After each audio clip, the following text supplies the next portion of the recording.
The Center for Educational Media and the College of Education at Middle Tennessee State University are proud to offer professional development to K-12 educators in Tennessee through our online video library. These videos are aligned with standards set by the Tennessee Department of Education. For more professional development videos, check out our website at www.mtsu.edu/CEM.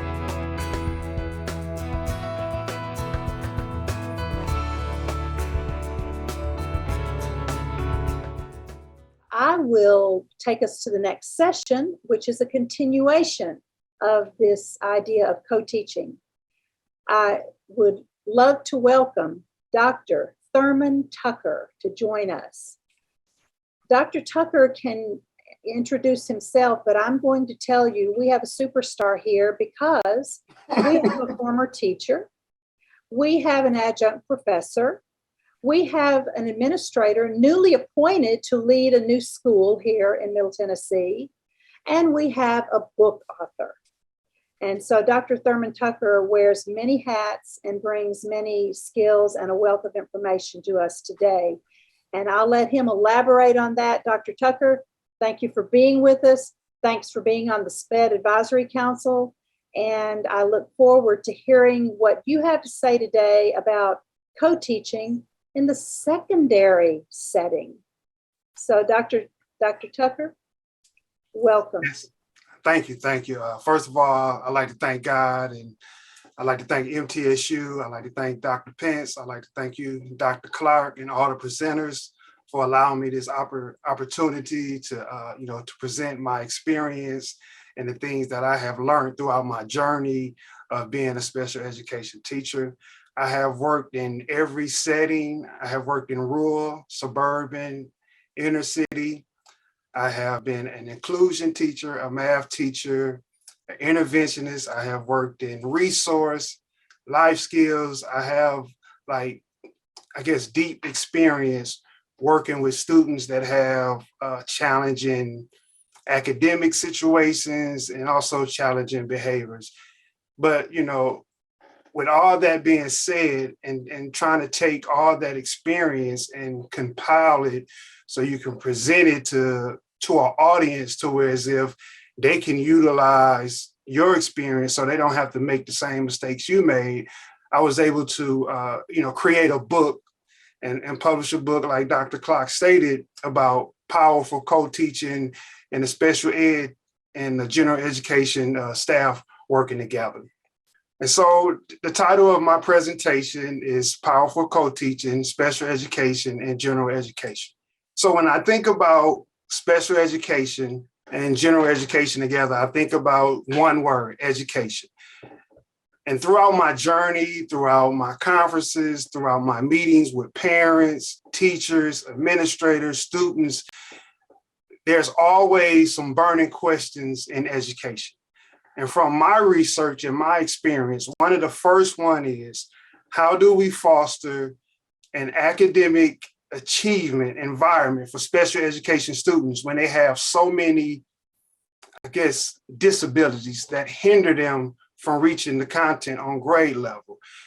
And when I present these questions to you, I want you all to apply the strategies that I give you all about co-teaching to answer these questions.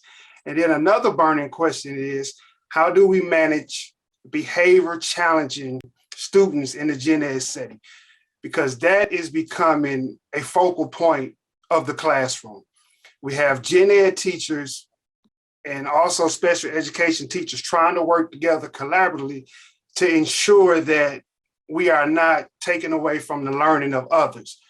But we have those students that have those challenging behaviors, and sometimes it makes it hard for us to teach others, and also hard for us to work with that child because of the challenging behavior. And then a third burning question is, and this is the administrator in me, should we focus on the growth or should we focus on the achievement?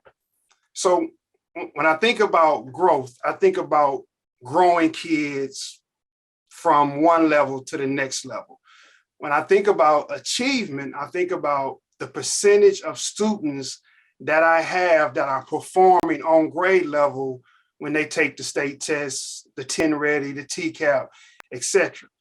So my goal and what I'm learning from my peers and my colleagues is that the special education population is more focused on the growth because of the disabilities, the learning disabilities that our children have. It's hard to get them on grade level. So a focal point has become growth. And then if you know about your observations and your evaluations, especially with your TVOS scores, that growth plays a major part in it.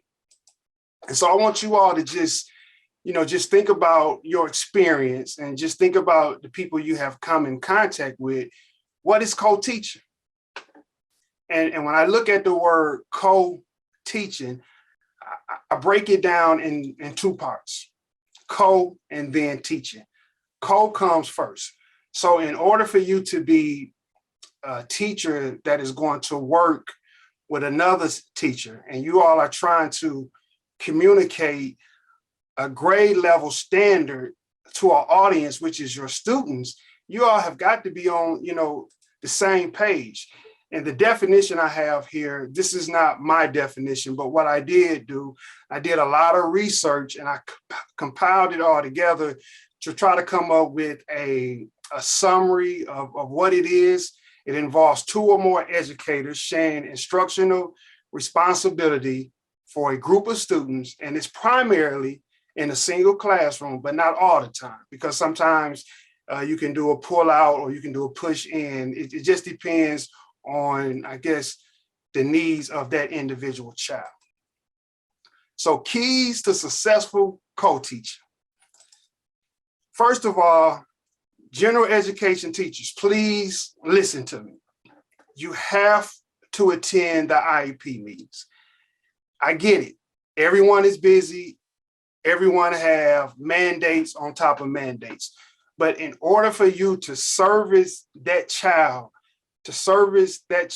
needs, you have to be in a meeting and offer your input.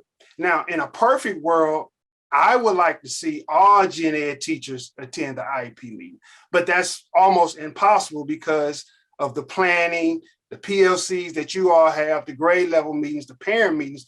But what you can do is that the gen ed teacher that is attending the meeting, make sure you plan or meet with them and go over the strengths and weaknesses of the child so your colleague can present that information in the IEP meeting. And then another thing is you have to review the IEP at a glance. You have to. Because what ends up happening is whenever a child that has a disability is not successful in the classroom, and then now the parent has complaints, the child advocate has complaints. And so when I come to that gen ed teacher as the special education case manager, my question to them is, do you understand the IEP at a glance? The IEP at a glance in typical school districts is going to have your accommodations, your modifications, the goals that the student is trying to achieve through his IEP. So you can't just take, when I, as a special ed teacher, bring you the IEP at a glance, which is basically a snapshot, a brief snapshot of the child's IEP, you just can't take it and sign and then put it in a drawer. Because when you do that, and then if it becomes a legal situation, and then when you are faced in due process, that's the first thing the judge is going to ask you, or whoever is mediating that meeting, they're going to say, did you receive the child's IEP? Did you receive any type of information to where as if you know about the child's accommodations? So make sure that you're able to articulate that, make sure you understand the IEP at a glance, and make sure you hold us as the special education teachers accountable for reviewing that document with you and clarifying any questions that you may have. Another key component is we have to plan, you have to know your role, and you have to collaborate. And it's an even field. It's not like the SPED ed teacher knows everything. It's not like the gen ed teacher knows everything. It's all of us working together to improve the achievement and the growth of this child and also us as educators. And you have to have a united front with the IEP team. You have to make sure the parent is on board, make sure the parent is supporting the needs of the child at home. And sometimes the parents don't have the resources to support the child at home. So it's your job as the gen ed teacher and the special education teacher to ensure that you provide that parent with those resources. And then the final thing, which is very strong and it goes across the board, we have to build relationships with our students. We have to build relationships with our co-teachers.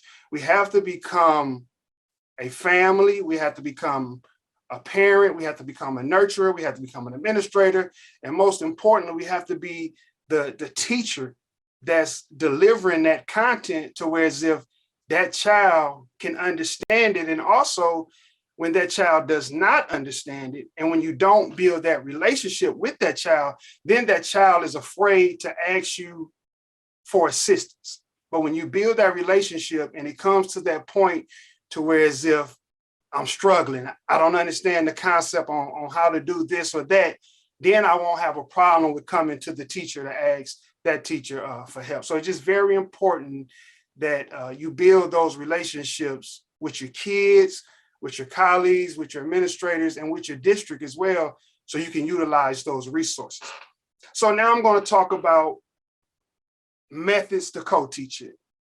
How do I apply co-teaching strategies to where as if I can grow my special ed students, I can grow my gen ed students, and then also I can have them achieving. And remember, achievement is having them perform on grade level. Growth is showing how they have improved over a period of time. So I'm going to talk about 6 co-teaching methods. Now, there's various co-teaching methods out there, but these are just 6 that I really like to hone in on so you all can, kind of take them and embrace them and utilize them the best way you can. And by me being a SPED teacher, I like to give visuals, I like to give a description, and I also like to give a verbal description based on my experience.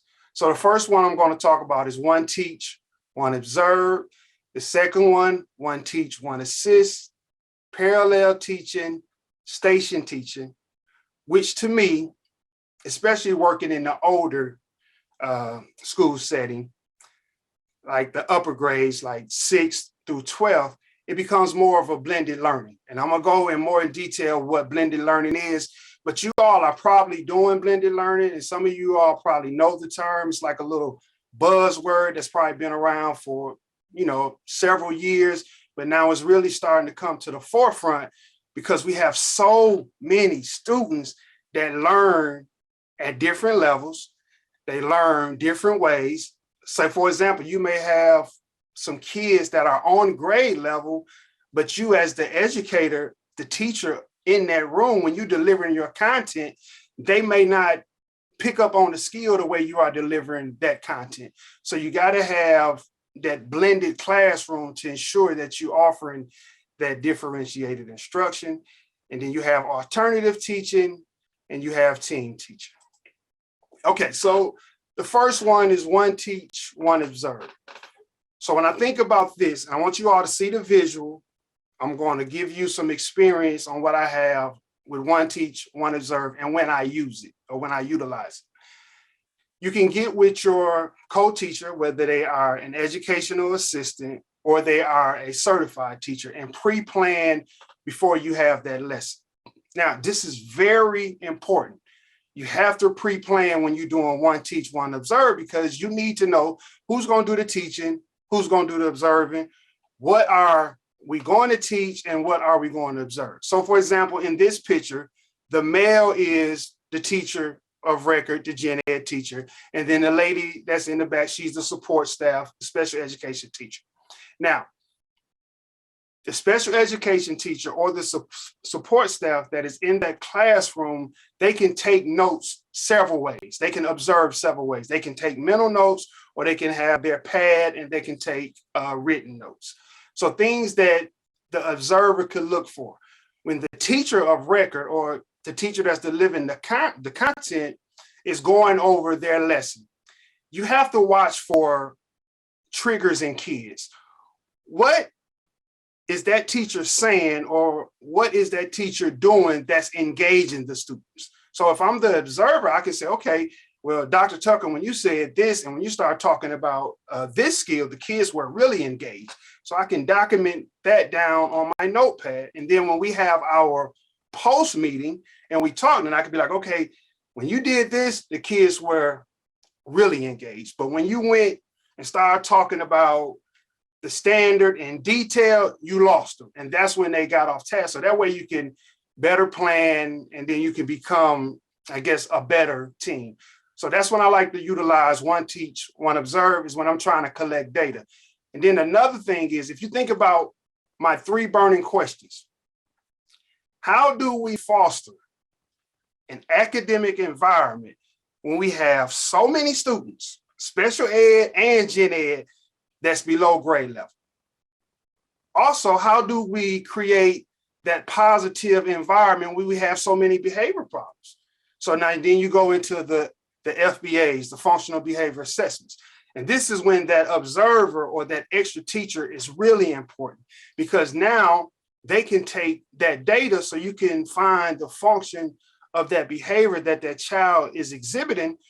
So you can create a plan that may lead to a behavior intervention plan, or it may not, but you can put something in place to ensure that you are providing interventions to help that child. Because sometimes when you help that one child, even though on paper is one child, but really you helping the whole class. Because one student that has chronic behavior, and if you don't provide no interventions, that student can disrupt the learning for everyone. And also that student can make your life miserable as an educator. So just make sure that when you are implementing the one teach, one observe, you're very strategic.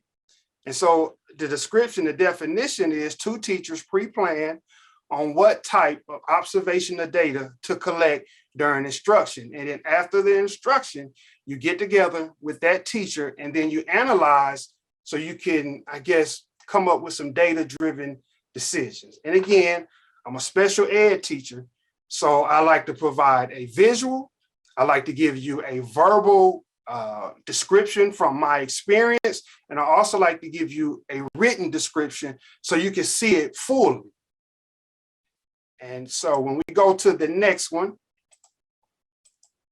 one teach, one assist. Now, this is the one that I utilize the most in the classroom. This allowed me to really hone in on my skill set, because as a special education teacher, I was not an expert in the grade level content. I wasn't able to come in and take a standard and then just go right off the top and teach it to the kids. But with the gen ed teacher, what I could do was, once the gen ed teacher, I guess, introduced the topic and introduced the skills from the standard, then I can look at the standard. I can look at how the gen ed teacher or the expert in that content is delivering that lesson. Excuse me. Then I could decompose the standard. When you hear the word decompose, only thing that is you taking the standard, you breaking it down, you trying to find the skills that are essential within that standard. Because once you take that standard and you decompose and break it down, then now I can pull out those essential skills and I can work with a smaller group, or I can remediate and I can assist as I walk around the classroom. And this is, I guess, it's one of them things to where as if that pride comes in, to where as if when you have 2 teachers working together, and then some people say, well, the gen ed teacher think this is her classroom or his classroom, and the sped teacher just feel like they don't have no voice. But when you do one teach, one assist, it's okay to be looked at as the assistant by the kids. Because when Because as a special ed teacher in the classroom, the kids will always say to me, Dr. Tucker, you're not the teacher. You can't tell me what to do. This, and that. And I didn't get offended. What I did was I utilized their information as data to make sure that I helped them. Because when I was helping them, and then they began to respect me and began to understand my role in the classroom. Because don't get it twisted. Just because you're a special education teacher, you still got to work with the gen ed kids. Because sometimes the gen ed kids understand our strategies. And when I say our, I'm talking about special ed teachers, because that's my heart, that's my passion. Sometimes they understand our strategies better than the expert that's delivering the content, which is the teacher of record. And that is because we have been trained not only by, I guess, schools or PDs, but we have been trained by the students. The students teach us how they want to be taught. And so if you're an educator, whether you're a gen ed or sped ed, I like to say sped ed, if you're an educator and when a student come to you and say, I think you should try to do it like that, you have to have an open mind. You don't need to have that fixed mindset to where as if I'm the adult, you the child, you're going to listen to what I say. No, we are all working together to improve the growth and the achievement, not only of the students, but us as the teacher. And so a definition of one teach, one assist would be one teacher delivers the content while the other educator circulates the classroom, providing differentiated instruction and assisting as needed. Okay, parallel teaching. Now this one right here is tough, especially for me, because I have a loud voice, I'm passionate. And when I'm teaching, I'm not only just going on the script. I'm high-fiving kids, I'm rapping, I'm singing, I'm doing anything I can to tie the lesson into their personal experience. So with parallel teaching, you would take, say for example, if you had 20 kids within your classroom and you divide that down the middle, you got 10 in a group, and then you got another 10 in another group. So you divide your classroom. But the only problem with that is with my voice being loud and I'm trying to teach my 10, I'm going to distract the other teacher that's trying to teach her 10 or his 10. So you have to be very strategical and creative with this. I'm not saying it can't work, because all these strategies can work. It's just that it's going to take planning and I guess, an open mindset to make it work. And also when you think about parallel teaching, you're not taking a group that's lower or a group that's higher. You're taking individuals, that group of 20, dividing it down the middle, and each teacher is delivering the grade level content. They're not going down or doing sub skills at the time. They're working on the grade level content. The advantage is you're just trying to get to where the kids are in smaller groups so they can get a better, I guess, feel for the grade level content. But again, the challenge is with parallel teaching is that my voice is loud, the other teacher voice may be loud, so we interfering with each other. But if you strategically plan, it can be successful. So here's a description of it. Educators divide the class into 2 groups and teach the same content at the same time. Okay, station teaching. Now remember, educators, your job is probably the toughest job in the world. And here's why. And I'm gonna go off script for the co-teacher for a second, just to hit y'all with some reality. Our job is the toughest in the world because we held accountable for educating immature minds. So what do I mean by that? You have students that range from, I guess, 5 years of age to 18 years of age, and their mind is not fully developed. But at the same time, we have to put structure in place for that child, for the social and emotional part and the behavior part.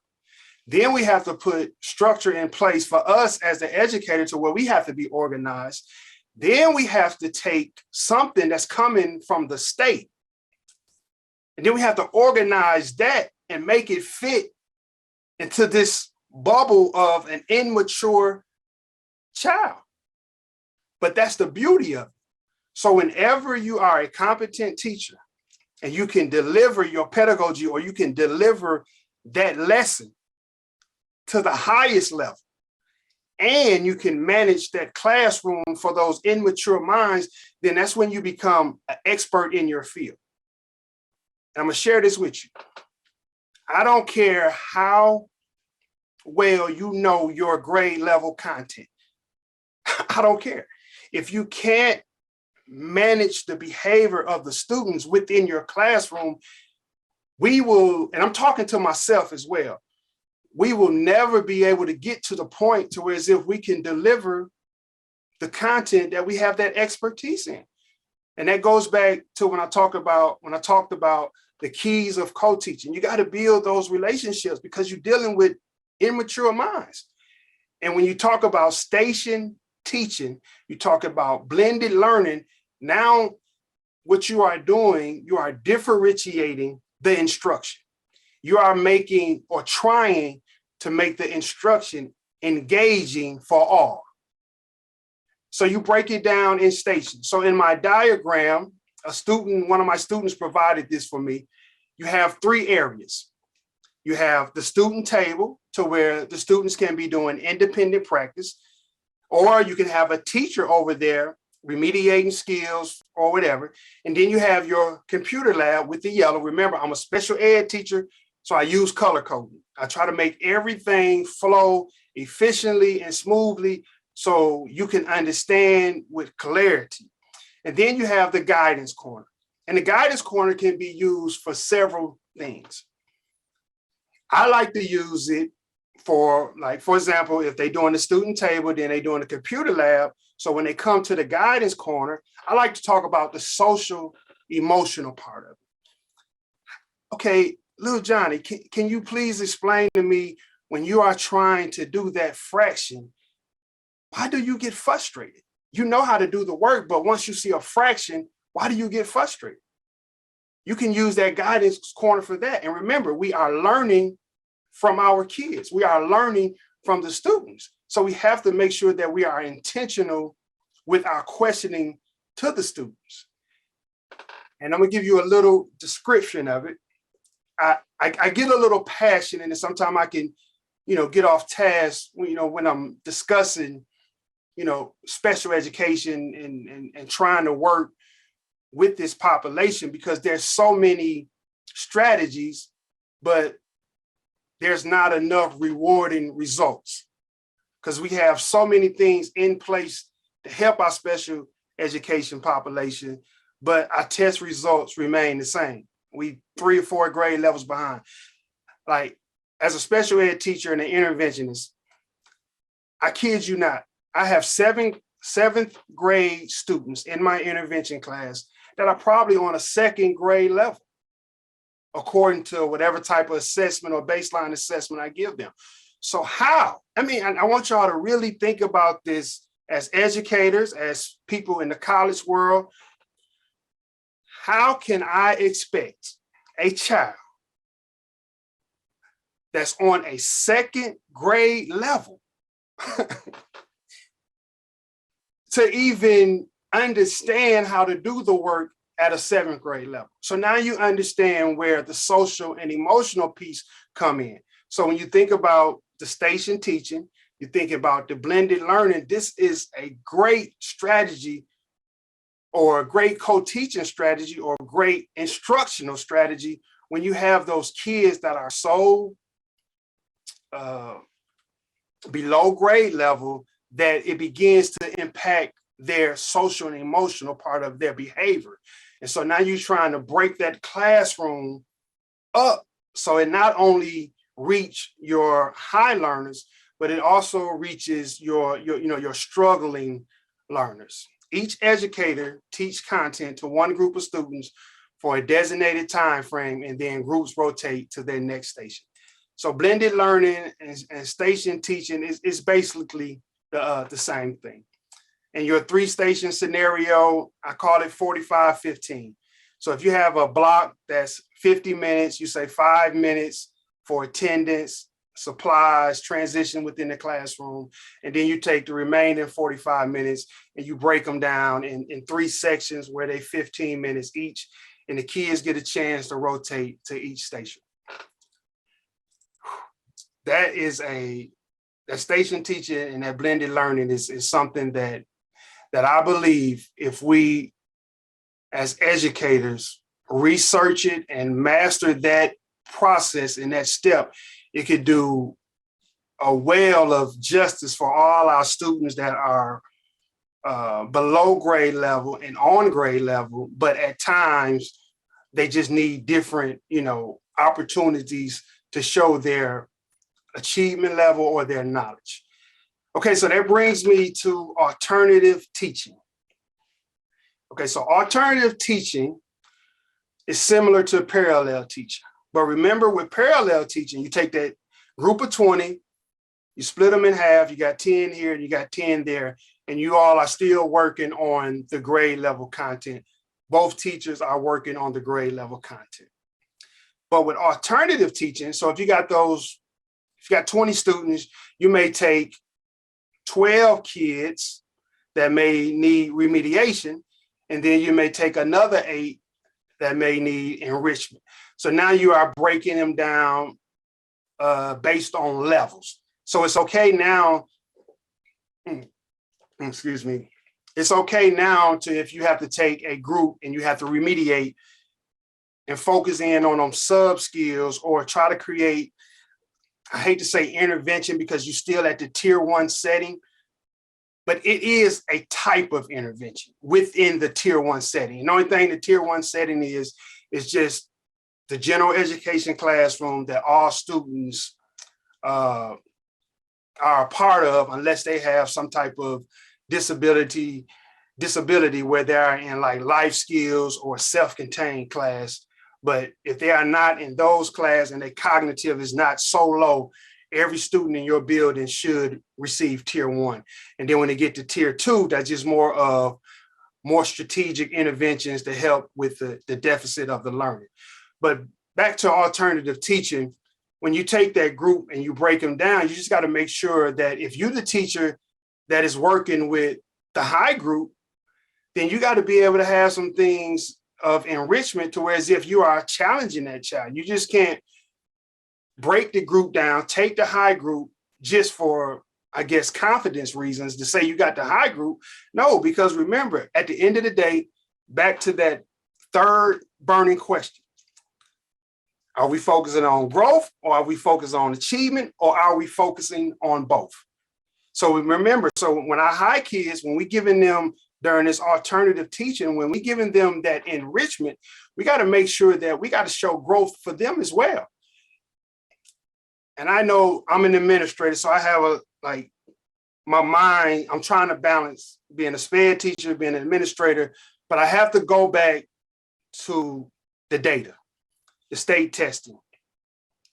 So when you got kids that are performing at the mastery level or the advanced level, and you're trying to show growth, that's one of the hardest things for a school or a school district to do if they have so many students that excel at a high pace.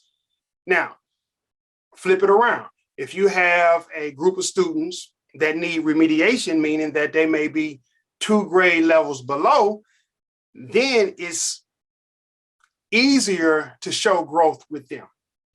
But here's where the level 5 teacher comes into play. So you teachers out there, if you are a level 3 teacher or a level 2 teacher, and you're trying to figure out how do I get to that level 5 status, this is it. You got to be able to take kids from all demographics, all races, all financial backgrounds, and grow them. So if I put you in the classroom with all of our higher learners,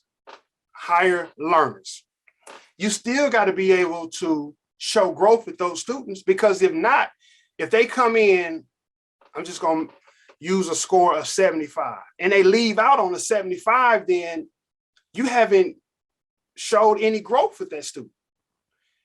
If they come in on a 70 and then you get them to just a 71, that's growth. And then if you have your remediation group, and if they come in at a 50 and you get them to a 60, that's a 10-point growth. So in order to get to that level 4 and that level 5 teacher, you have got to be able to grow your students, and your students that are on grade level, you got to ensure that they remain there and they do not drop. Okay, now the descriptive definition. One teacher takes responsibility for the large group, while the other group or the other teacher works with the smaller group on remediation or enrichment. All right, now this brings us to team teaching. This is the granddaddy of them all. This is what I feared the most as a special education teacher, because my administration will always say during a faculty meeting, when I come in the classroom, I don't want to know who the gen ed teacher is, and I don't want to know who the sped ed teacher is. I don't even want to be able to tell. You all should be up there delivering team teaching content to where as if it flow flawlessly. And so my first thought was, as an administrator, you're going to know who the gen ed teacher and who the sped ed teacher is because you hired her. So you know that she's a general ed or he's a general ed, I'm a special ed teacher, or she's a special ed teacher. So you know that. So let's cut the chase. Let's get straight down to what you are trying to say. So with team teaching, you are expected as co-teachers to deliver the grade level content simultaneously, back and forward, with no bumps. This could be the most rewarding co-teaching strategy out, but this strategy is the hardest to replicate, especially with, you think about a gen ed teacher. Bless your heart. You all have so much on your plate. It's like you got a backpack that's full, you got pants with pockets on it, and every pocket is full. And then all of a sudden, now you got to stop and plan with a special education teacher that also has that same backpack. Just think about, as a gen ed teacher, you have to meet with parents when the child is failing or the child have behavior issues. You have to show up at IEP meetings as a gen ed teacher. You have to meet with your principal or your administrator to do a pre-conference and a post-conference. You have to do lunch duty. You have to show up early for bus duty. You have to have PLC meetings where you have to be strategically prepared to present during your PLC meeting. And then as a SPED teacher, we got the same responsibilities. We got to prepare for an IEP meeting. We got to facilitate an IEP meeting. We got to be in the PLC meetings. We have to be at the post-conference with our administrator. We had to be at the pre-conference. We have to do bus duty. It's so much. And so with team teaching, where do I find the time in the day to plan for team teaching to where as if I can formulate something that flows seamlessly? So when someone walk into my building, a stranger off the street, he can walk or she can walk in that classroom and say, I do not know who the gen ed teacher is or the special education teacher is. Now, if you can somehow create the time to plan, then this right here, this approach here will be probably your go-to, because you got two teachers delivering the content and the kids see both of you all, so they feel that you are the gen ed teacher, you the gen ed teacher, or you the certified teacher. Because remember, when I used to go into class, they used to say, well, Dr. Tucker, you just an educational assistant. You don't know this, you don't know that. But it took me to build relationships with kids. It took for me taking the time and being able to, I guess, be talked down to in a sense. But at the end of the day, they kids, they immature. So like, I can't get bent out of shape because a child is telling me that I'm an assistant, or I'm not a gen ed teacher, you're not a real teacher. No, I have to take it in stride. I have to learn from that child, and I have to build that relationship with that child to let that child know through practice, not through, trying to put fear in him or her, but through my work ethic, that I belong in this classroom, helping you reach your goal, helping you grow and helping you achieve grade level work. So when you think about team teaching, the definition, co-teachers are providing the same instructional content by sharing the role as the lead teacher during whole group instruction. And again, that takes significant detailed planning, but it can be done. All right, we're going to recap the methods to co-teaching.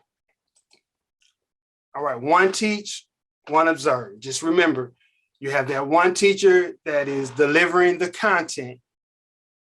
And then while that teacher is delivering the content, the other teacher is taking some type of data so you all can improve the instruction. So you can go back, you can have that post-conference with that teacher, and then you all can establish ways based on the data that you observed or the data that you had written down.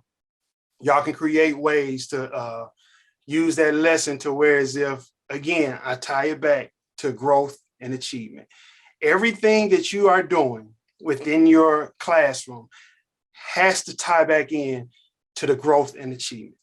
And it don't matter whether you growing them academically, socially, or whatever, you got to be growing kids. And you do the one teach, one assist. That's the one, that's my baby. I love that because I'm not afraid to go in the classroom and tell the gen ed teacher, listen, you are the expert. You know the content in and out. I am here to assist you.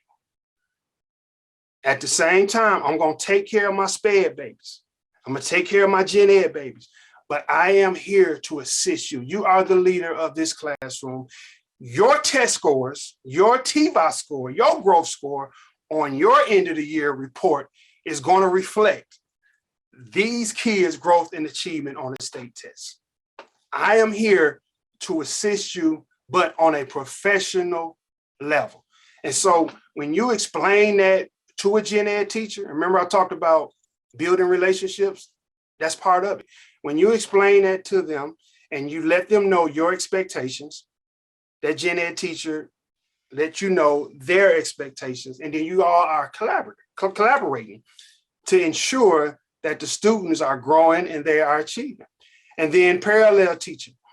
It works, but it is a challenge because when you divide that group, the classrooms are not big enough for two teachers to be verbally teaching at the same time, the grade level content now. But if you strategically plan and y'all be creative, then it can work.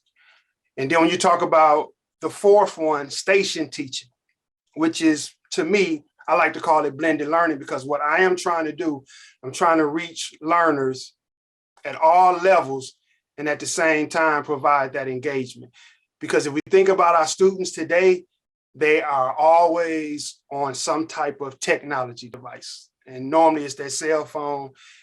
And you know, as a teacher, that is one of the biggest opportunities across the nation, especially in that, I guess, from my experience, that middle school grade level and that high school grade level is keeping those kids off the phone. And the kids have become creative. Kids know how to use their phone, text, while you are up there delivering your instruction and looking at them. They using their phone and you don't even know it, because that's how creative and smart they are. So when you have an individual in your class, that's a child that know how to do those type of things, it's a couple ways you can look at it. You can say, I am going to punish this child and be punitive, or I'm going to build that relationship, explain to that child why they cannot use that technology device while you are up there teaching, and then have them reflect and give you some feedback to make sure they understand. And back to my blended learning part about technology, that is the perfect opportunity to allow students to utilize their electronic devices. Now, that corner where I had the guidance corner, you can have that set up to where it can be a positive reinforcement station. Okay, students, well, if you complete station 1 and 2 with a certain score, and then when you come to the guidance corner, you are allowed to use your electronic device. And you can make sure that the activity you have them doing, you can make sure you are intentional to ensure that it is structured and don't become, like chaos within the classroom. But, blended learning is where it's going, guys and gals. That is going to be the go-to, especially for me. Now that I am in the administrative seat, when I go evaluate classes, this is one thing that I hate to see. You go into a 50-minute class and a teacher stands up there for 50 minutes and lecture. I can't stand it. The kids are bored, the kids are antsy, the kids are moving around, and then you see the behaviors. The special education teacher goes in there, finds a seat in the back, sits down, or the support teacher, and they're on their cell phone the entire time. That right there cannot happen in education. And if you are a gen ed teacher and you are allowing, hear me on this, and you are allowing the special ed teacher or the support teacher to come in your classroom, go somewhere in the corner and be on their phone or not doing anything to help kids achieve and grow, then you are part of that opportunity as well. And vice versa. If you are the special education teacher and you are delivering majority of the content in that classroom and the gen ed teacher is not, participating, then you have to hold them accountable. You have to make sure that not only are we holding the little kids that are immature accountable, we got to hold grown folks. Grown folks have to be held accountable as well. So back to blended learning, if you can figure out ways to be creative within that so kids can have some movement, so they're not just sitting around for, 50 minutes straight listening to you talk about something that, is not relevant to their life. They don't believe it is.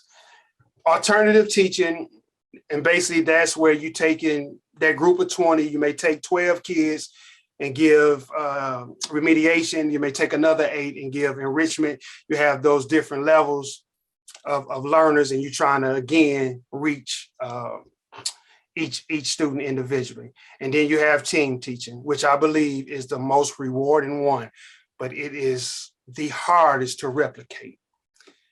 And now when you take all 6 of them and put them together, it still falls up under powerful co-teaching. You still are co-teaching. You still are collaborating. You can use each of these methods in the same class period because it all holistically ties in together. One teach, one observe. Okay, I can do that for 5 minutes. One teach, one assist. We can do that co-teaching strategy for 15 minutes.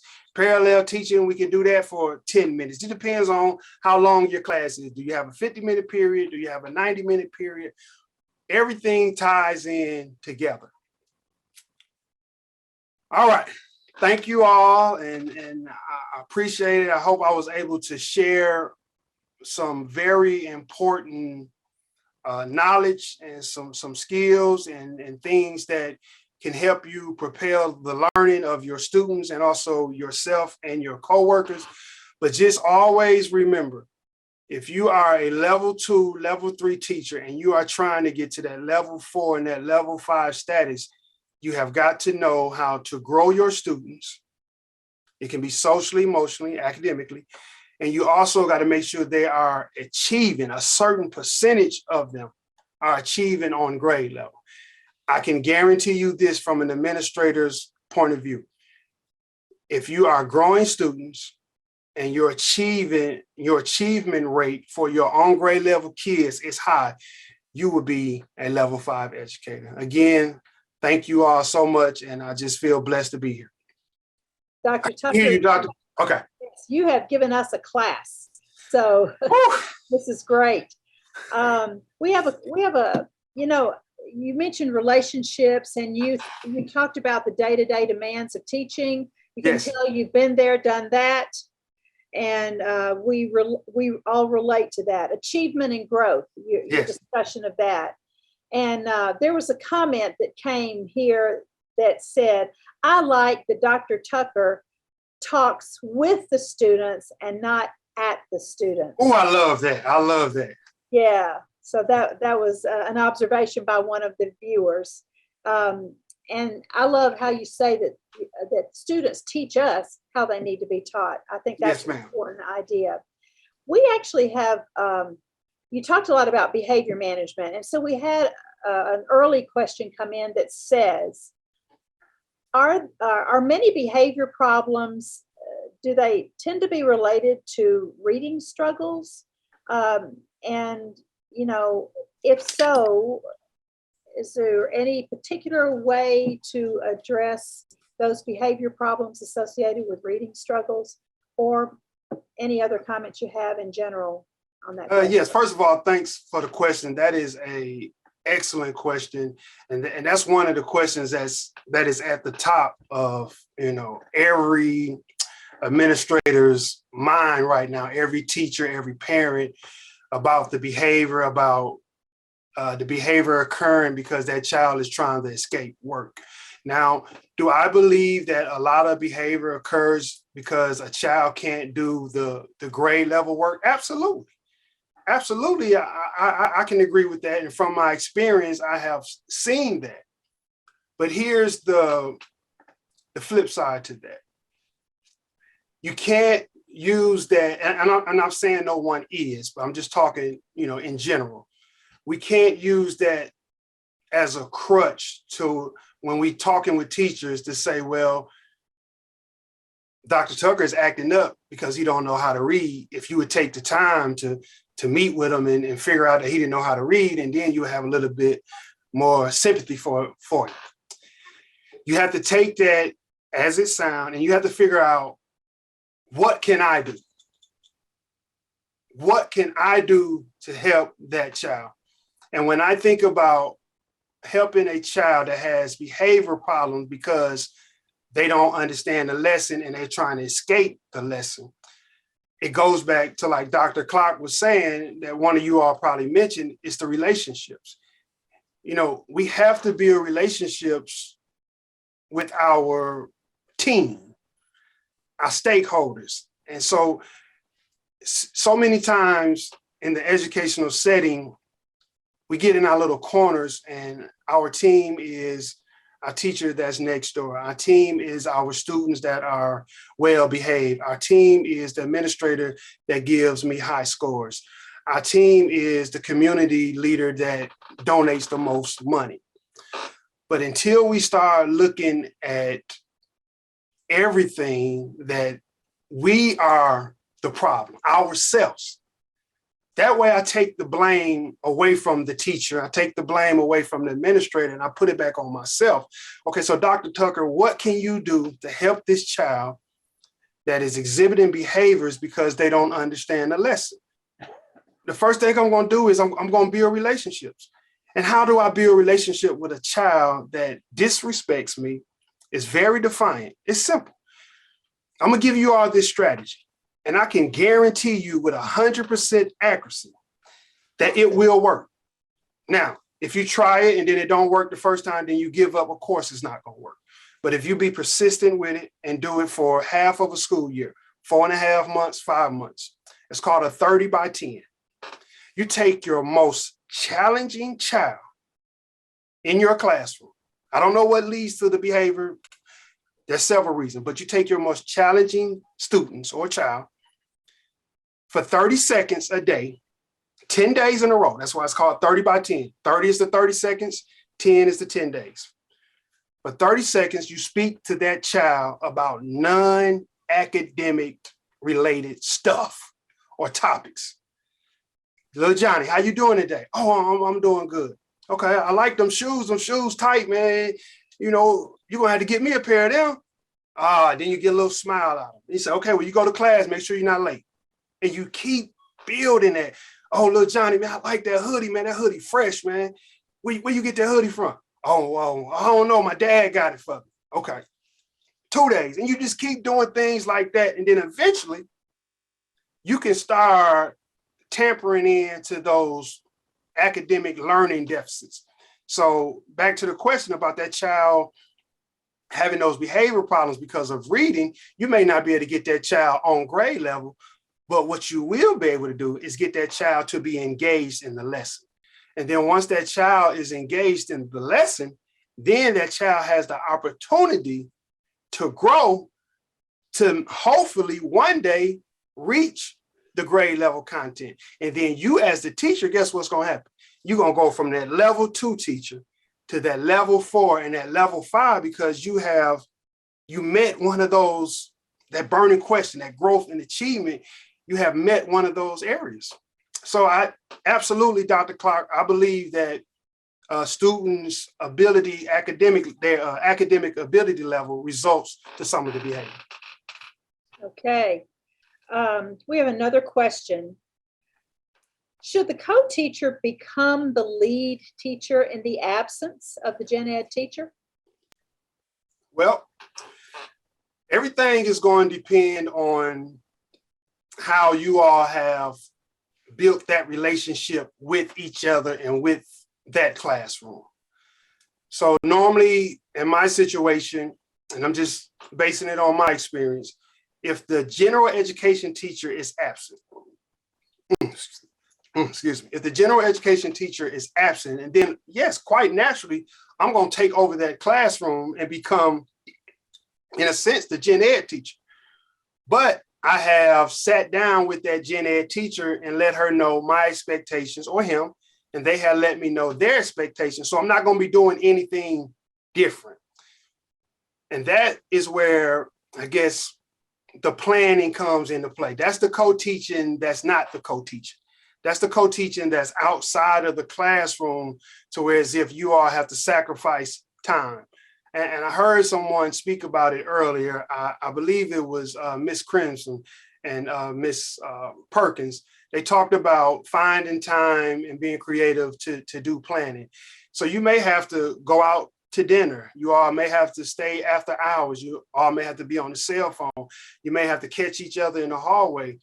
But absolutely, whenever the gen ed teacher is out and you the special education teacher, definitely you should take that lead role and lead those students, because the students are familiar with you. You are familiar with the students. But if you and that gen ed teacher or the special education teacher have not pre-planned and been proactive for that situation, then I would say no. I would say let the sub come in and do what the gen ed teacher has left for the kids to do, and you just kind of assist and just kind of make sure that everything runs smooth. But you have to, that relationship is so important in today's academic setting, is that it's not only built with the children, it's built with each other. So you got to build it with your co-teacher or a teacher that's not your co-teacher. So just in case you are not in the building, that you all can, I guess, piggyback off each other and help each other. Yes, ma'am. Okay. So you offered 6 methods of co-teaching. Yes. For those who may be starting it for the first time, do you recommend any of those particular methods as a good way to start co-teaching? Well, I would say the one teach, one assist. I believe that worked for me, especially going into the classroom during my first years. That it really worked because it allowed me to see and observe what was going on, and then where I could punch in and help the teacher at. And it allowed for the grade level content teacher to deliver that standard and break it down to me, to whereas if I can understand how to teach it, to the kids as well. But I would say that the one teach, one assist, and you also can look at the one teach, one observe. But mainly, I would say let the gen ed teacher especially if you new, let the gen ed teacher do their thing, and you basically figure out, how can I help this teacher grow these kids? And so you just sit back and you take your notes. And then once you come up with your own mental game plan, and then you meet with that gen ed teacher, you say, okay, well, Dr. Clark, here's some things I think I can bring to the table that can help these kids grow. What are your thoughts on it? Yeah. That's great. We have a question that came from a parent, and it's kind of a specific question. Mm-hmm. What I'd like to do with it. We have a discussion platform on our CEM website called Discord, Continue the Conversation. We will post this parent's question on that discussion platform on our website, and I will ask presenters to take a look at that over the next week, just over the next week, if you would monitor questions that might appear. And so we're going to put this parent's question on that discussion platform, and I invite presenters to give some feedback.